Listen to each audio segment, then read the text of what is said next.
This week, I am joined by a very special guest, Joey Andrews, also known as JJ Evil in various places on the internet. He is the developer of B.Last, an independent game. And thank you so much for coming on the show. Oh, thank you for having me. Some nonsense questions just to get started.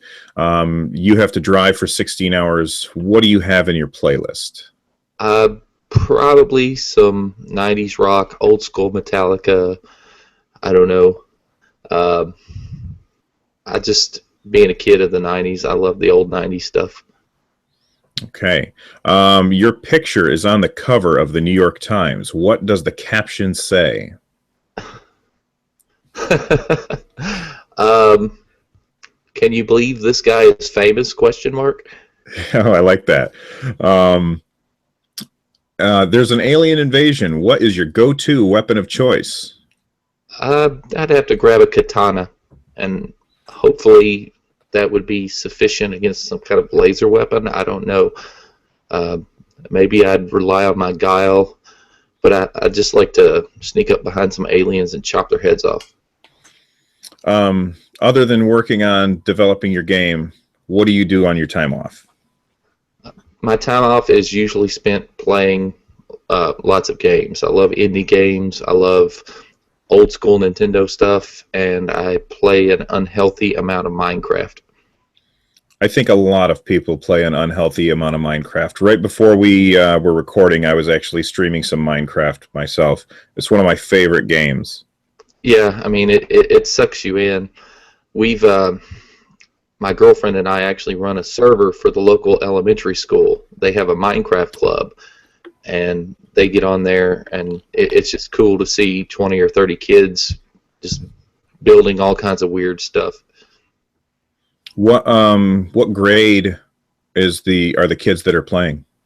Right now, it's open to second to fifth graders, and you just get a wide range of personalities and a wide range of things they want to build. It's awesome. Is it just curious, is it modded Minecraft or is it like vanilla? It's mostly vanilla. We're using a spigot server, so we've got a few plugins to kind of control the file language to give us extra moderator powers, that kind of stuff, and we've added a few extra little special things that they don't get in vanilla, but there's no actual mods. Understood. So now for the actual questions about Blast. What's the elevator pitch for your game? If I had to choose, what I was going to say in 30 seconds, it's an old school type platformer with new elements added to it. You know, it's a 2D side-scrolling adventure game. It brings up elements from Mega Man, from Metroid, from Super Mario Brothers, from games like Paper Mario with RPG elements. It's kind of a hybrid of the types of games that I loved when I was growing up. Very cool. Here's a question. Mario and Mega Man are both really awesome platformers, but the jumping is so different in both of them. Mega Man feels incredibly heavy, and Mario feels very, very floaty. Who would you say the character in Blast jumps more like? He definitely jumps more like Mario. I mean, the character is kind of light and floaty, but as the game develops and the character progresses, he gets even more so. I mean, you go from being sort of an average Joe to a superhero by the end of the game. And it's interesting that you brought that up, because if you think about Super Mario Brothers, when you play that game, it doesn't matter if you're playing the first one or if you're playing the new one that just came out on Wii U. The character jumping feels the same every single time. There's a consistency there. There's a finely tuned player feel that has taken years to develop. And that's kind of what I've been going for. That's hard to emulate. That's hard to recreate, that specific feel for the character. And so targeting in on that, making a character that's fun and somewhat floaty and feels right when you have the controller or the keyboard and mouse in your hand. That's what I'm aiming for. So you can play this with keyboard and mouse or controller? Yeah, it's gonna be a PC release, but it's gonna support Xbox controls as well. All right. What is the monetization strategy that you're looking to implement with B.Last? Um, I'm hoping for it to be sort of it's going to be really accessible. It's not going to be like super expensive. I know I'm taking a lot of time to develop it, and I'm trying to put a lot into the game. But this for me is a passion. It's a hobby and a passion. It's not what I have to do 9 to 5 to earn my living. So it's not like I'm going to be charging a lot for the game. For me, ultimately, it's more important for a lot of people to be able to play it than it is for me to make a ton of money off of it. Makes sense. What do you do 9 to 5? I'm a sign maker. So you have like a background in art, you would say then? Yeah, I have an undergraduate degree in visual art and a master's degree in design, and that's sort of my passion. I grew up wanting to be a game developer, a game artist, actually. Years ago, back when I was about to graduate high school, I applied to a school called DigiPen. I don't even know if they're still around, but I remember DigiPen. they were literally the only game design school that existed at the time, and they were in Vancouver, I think it was. I'm not sure. I thought they were in Washington, across the street from Nintendo's Washington headquarters, but I'm not sure. I thought they were in Canada. Maybe I'm remembering wrong. But either way, I applied. I got accepted. I couldn't afford to go. You know, I grew up dirt poor, literally a trailer park boy. And I've loved video games since I was just a little child.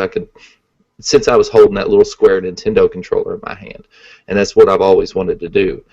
And life didn't, necessarily provide me the options to go directly into that. So I did the next best thing. I became a designer. I honed my skills, and I always kept in the back of my head that this is something that I wanted to do. So, and I've taken a few practice runs at it over the years, with open source tools and stuff. I've tried to make my own little games. And finally one day I just said, if I'm going to do this, I got to do it right. So despite my 9 to 5, despite working as a designer in a different industry, I'm putting in 40, 50 hours a week working on my game now, working towards my passion. So you could say that you've been in game development for a very, very long time. How long have you been officially developing a game for? I'd say officially since Thanksgiving 2013. Before that, I was writing ideas on paper. I was just hacking away at it, creating pixel art on the computer, and doing a lot of things, getting a lot of ideas together that didn't really apply towards anything. But Thanksgiving 2013 is when I actually started hard developing on this game. Thanksgiving's it's a very specific day. Is there a reason why it was Thanksgiving 2013? Yeah, there was a Steam sale that kind of changed my life. Construct 2 was half off, so I bought it then. And for those of you that aren't aware, Construct 2 is sort of it's a 2D development platform for games. It's HTML5 based, and getting that tool is basically what opened the floodgates for me. So it being HTML5 based, that means that I'm not a developer. I know a little Python, but does that mean that whatever it is that you make will pretty much run on anything? To an extent, yes. I mean, it'll run on Windows, Linux, Mac. There are even a lot of consoles have HTML5 support. So hopefully, fingers crossed, the game might actually eventually come out on Wii U or something. Very cool. So how many people are on the team for B.Last? Well, it's pretty small right now. I'm the main developer, the main programmer. I do most of the heavy lifting, but I've got a couple of really talented guys working on music for the game, which I have no concept of. So it's good that I've got those. And my devoted, awesome girlfriend is doing some pixel art for me as well. What you mentioned the music. What is the style of music that you envision for the game? I know it's kind of a pixel art based game, so my guess is chip tunes related or something else. Well, it'll be sort of reminiscent of chiptune. I'm shooting more for like the Super Nintendo type music, where it's not, strictly chiptune. It's a little bit more, I guess, more advanced, more open, a little bit bigger. I'm not going. I guess the best comparison would be if you've listened to anything from like Risk of Rain, that kind of soundtrack. That game is in my wish list on Steam. I will get that eventually, though. Yeah, it's an awesome game. It's chiptune reminiscent, but it adds extra layers. Very cool. Is the game going to have multiplayer, or is it just a single player only? Well, so far I've been developing it for co-op. It'll have single player and two-player mode for sure. And right now it's same screen co-op. And we've been actually doing some development into online co-op, which Construct 2 supports. If it can be done right, and if it can be done well without a lot of flaws, then I would like to do same screen co-op plus online co-op. Now, when you say co-op, are both of the characters doing the same thing? Like, I guess I would say Contra, where both of the characters are basically the same, or do they work independently of each other to accomplish a goal together? It would be similar to Contra in that they're on the same section of the screen at the same time. But one thing that I've already incorporated that's actually pretty cool, I'm sure plenty of your listeners have played Smash Brothers. So when the characters get further away from each other on Smash Brothers, the screen actually automatically zooms out away from the characters so that they can see more of the field. I've got that mechanic already programmed into the game. So like the characters are close together, you get a nice close tight shot of the game board. But as they get further away, you see more of the screen. Very interesting. I saw on your Steam page, you described the game as an adventure RPG shooter. How do the RPG elements come into play? Is there like a leveling mechanic or tech trees or crafting? The main character develops as you progress through the game. You collect items. I haven't decided hard on collecting experience points, but I think I'm going to lean more towards collecting items to try to build your character. But the character actually sort of develops with some light RPG elements. So at the beginning of the game, the character's kind of slow. He can't jump very high, can't move very fast, can't do a whole lot. But towards the end of the game, you're more like a superhero. You can run, really fast. You can fly. You can do all sorts of things after you've developed the character that you couldn't do at the beginning of the game. Now, if you're in multiplayer, how does that work with the not leveling mechanic, but with the items? Does one person pick it up and then both people have access to it, or are the players going to develop independently of each other? Like, I'm going to run fast, but you can jump high. It's going to depend. It's actually going to be sort of split. Some of the items that you would collect, the characters will both gain together. And that's to keep sort of a consistency between what they can access and the levels. Whereas, say for example, I've got a certain weapon that I can use. Well, the second player may not have collected that weapon, therefore they can't use it. And what kind of weapons are in the game? I've worked out a ton of interesting stuff. Your basic blasters, missiles, that kind of stuff. Think Metroid. But then it gets a little weirder after that. for example, one of the guns that you get is going to be a shield gun. So you can spray it, and they're actually going to be elemental based. So if you have the shield gun and then you have an ice element attached to it, then you can spray an ice shield up around yourself, and then projectiles bounce off of that.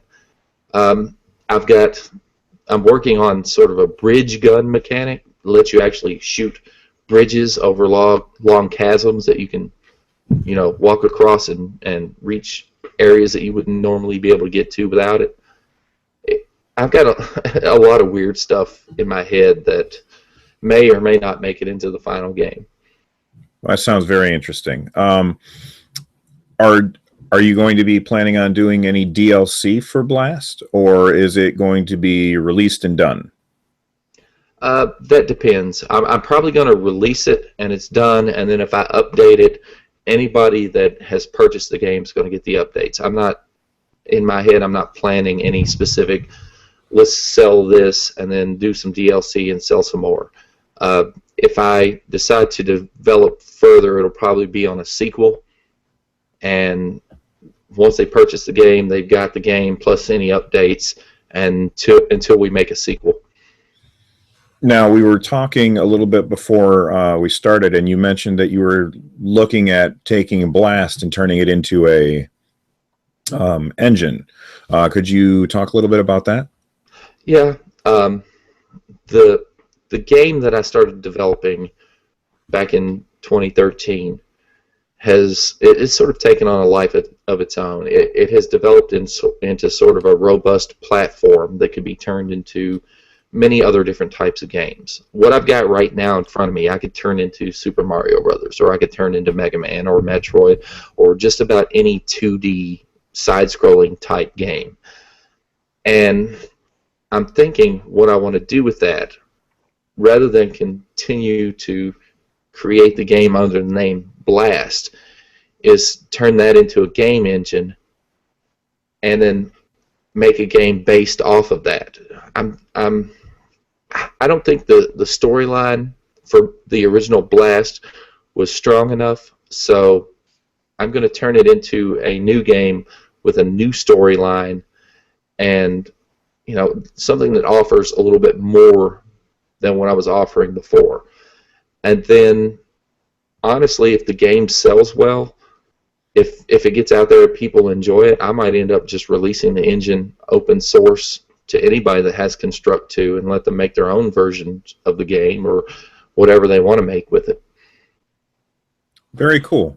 Are you planning on doing a Kickstarter campaign or anything like that to help you develop this game? I've contemplated it. No hard decision has been made yet. If I do something like that, it'll probably be limited in scope and focused on helping me finish the game more than anything. Help me, pay my musicians, hire another programmer, hire another designer, that kind of thing, rather than buying equipment or try to pad my income while I make the game. But that decision, I'm going to have to think carefully on it, and it will be made further into the development of the game.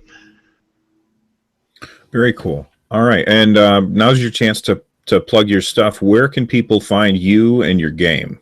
They can find the game at crunchpickle.com. That's the name I've chosen for my publisher. I'm self-publishing, obviously, but crunchpickle.com is going to be the site that we publish through. It will hopefully eventually be located on Steam and Desura and a lot of the release platforms. If they want to get in contact with me directly, Joey J. Andrews is my Twitter handle, so just hit me up there. Is it okay if I plug my game dev group? Oh, sure. What is a game dev group?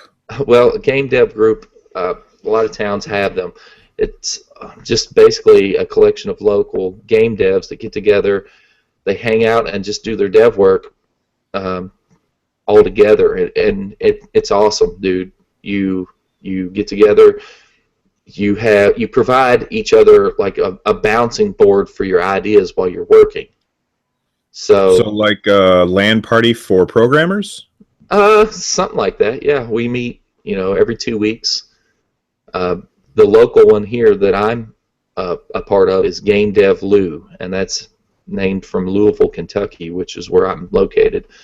And yeah, they're a bunch of great guys and gals. So would that be Game Dev LOU? Yes. And that can be found online? Yeah, you can find them through Gmail. I think their Twitter is at GameDevLouKY. All right. Well, thank you so much for coming on the show. I really appreciate it. Uh, Anytime you want to talk about your game some more, just let me know. Oh, no problem. Thank you for having me.